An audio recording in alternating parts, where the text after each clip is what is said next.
TCAS एक airborne सुरक्षा प्रणाली है जिसे मिड एयर कोलिजन से बचाने के लिए डिजाइन किया गया है। यह सिस्टम ATC स्वतंत्र रूप से काम करता है, जिससे यह हवाई सुरक्षा के लिए एक अतिरिक्त परत बन जाता है। TCAS पास के एयरक्राफ्ट के ट्रांसपॉन्डर सिग्नल्स का उपयोग करके उनकी स्थिति और ऊंचाई ट्रैक करता है। यह पूछताछ सिग्नल 1030 मेगाहर्ट्ज पर भेजता है और विमान ट्रांसपॉन्डर से प्रतिक्रिया 1090 मेगाहर्ट्ज पर प्राप्त करता है। TCAS दो प्रकार का होता है, TCAS 1 और TCAS 2।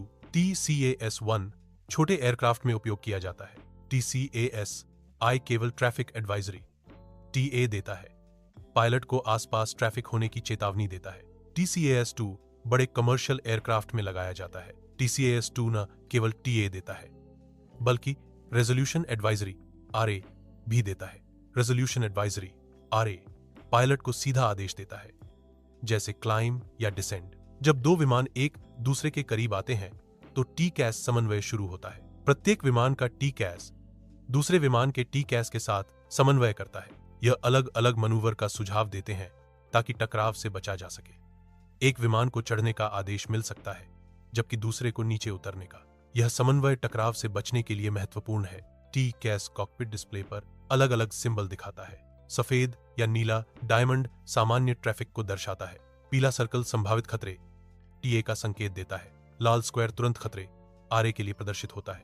ये सिंबल पायलट को हवाई क्षेत्र में संभावित खतरों के बारे में जानकारी देते हैं। TCAS की कुछ सीमाएं हैं, जिनमें से एक यह है कि यह केवल ट्रांसपोंडर वाले विमानों का पता लगा सकता है। TCAS हॉरिजॉन्टल मनूवर का सुझाव नहीं देता, जिससे कुछ स्थितियों में इसकी उपयोगिता सीमित हो जाती है। इसके बावजूद TCAS एक जीवन रक्षक तकनीक है जिसने एविएशन इतिहास में कई मिड एयर कोलिजन्स को रोका है। TCAS ने एविएशन इतिहास में कई मिड एयर कोलिजन्स को रोककर हजारों जानें बचाई हैं। आज TCAS सभी बड़े पैसेंजर एयरक्राफ्ट में अनिवार्य रूप से लगाया जाता है।